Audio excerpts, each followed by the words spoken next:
Okay, so 9.3 was just kind of practicing visualizing things in 3D. And then it gave you a couple of like distance formula and things like that hopefully were pretty intuitive. But I'm kind of going to mush them together. But here is what's happening. It's hard to visualize, for sure. Okay, but one way I kind of think about it is we're used to using an XY plane, right?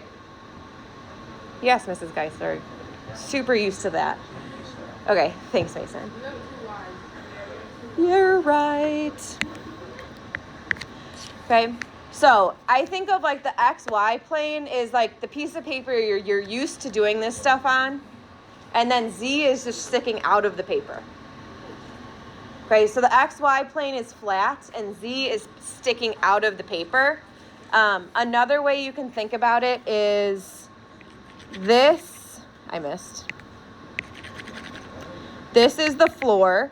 I can't spell floor. That's the floor. This is the corner of the room. This is one wall. And this is the other wall.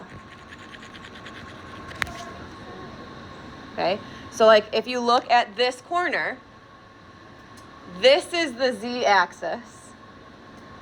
This is the Y-axis, and that is the X-axis. So I'm standing on the XY plane. This is the ZY plane, and this is the XZ plane. So it's like the corner of a room. Does that make a little bit of sense? Okay. Now, let's try to visualize plotting a point. Okay, so let me give you, actually, I'm going to plot a vector, which is the same as plotting a point.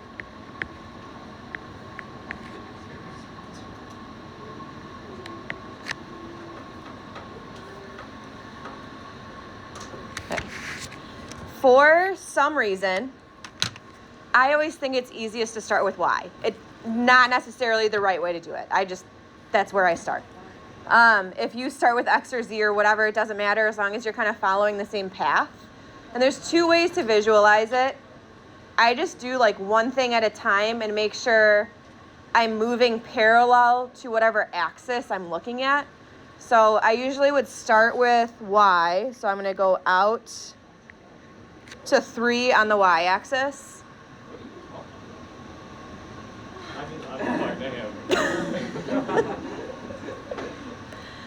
Okay, so I go out 3 on the Y-axis. And then I like to do X next. So I'm going to go 2 in the X direction. Just make sure you're going parallel to the X axis. So I went 3 in this direction. I'm going to go 2 parallel to X. All right, so there's like a little bit of perspective in this, which is kind of hard to do. And then I go up 6 in the Z direction.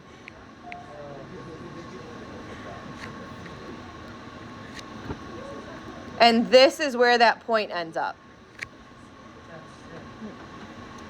Okay, so what happened here was along the bottom of this wall, I walked out 3 in the Y direction, right? And then I did 2 in the X direction. And then I went up 6. You could do it right now. I am up 6. I'm 5 feet tall. No, I'm not. I'm 5'6". So I feel like that's like 6 feet. Okay. But does that make sense, what I just did? Okay, so again, you're like walking along the wall, out from the wall, and then up. The other way some people who are crazy, whatever, like to do it. Whoa. Shots fired. Sorry. Is you can kind of create a rectangular prism. Whoa. to like get perspective.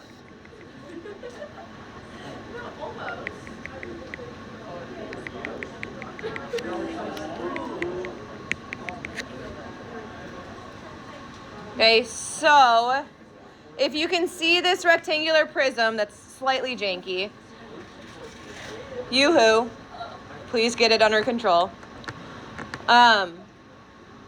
Just like when we were doing two-dimensional vectors and you would do like kind of tip to tail and then you would do the diagonal of the parallelogram, now we're doing the diagonal of a rectangular prism.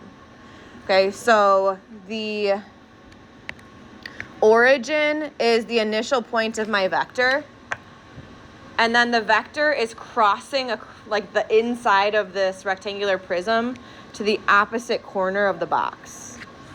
Okay, so it's actually kind of coming out of the board at you, which is really hard to visualize.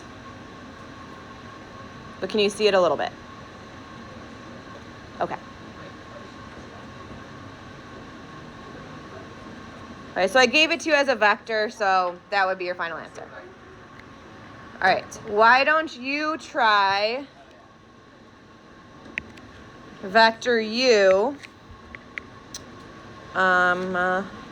hey, Andrew Firestone. Give me a number between -10 and 10. -5. -5. All right. Try plotting that vector. Okay, so here's how this worked in my brain. Is I walked out in the y direction. We're going along the positive y-axis, right? And then we need to go into the wall, right? Like if this were kind of like that example I just did, I would have walked out too, and I would have had to walk through this wall into the math office. I'd be like standing on McKendrick's desk, okay? And then up 4. Okay, so you're back through the wall into a different room here. So back here, parallel to the x-axis, and then up 4. Okay, so your vector is along here. Okay, so like if it were from this corner, it'd be in the math office over here. Cool? Okay, and then the other things from this section were, why did that do that? Were pretty straightforward because they looked just like what we've been doing. You just add on a third component, right? So we had distance formula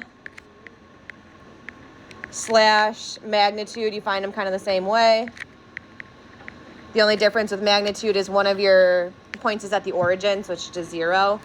But to do that, you're just doing the square root of x2 minus x1 squared plus y2 minus y1 squared. And then the only thing that's new is we're just adding on a z component. Okay, so that would be distance formula. If I wanted the magnitude of a vector, it's similar. It's just the change in the x direction squared plus the change in the y direction squared plus z squared.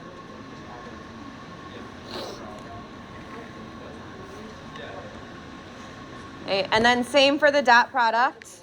If I have a vector u is a, b, c, and I have a vector v is d, e, f. If I want to do the dot product of those two vectors, it's a times d plus b times e times, plus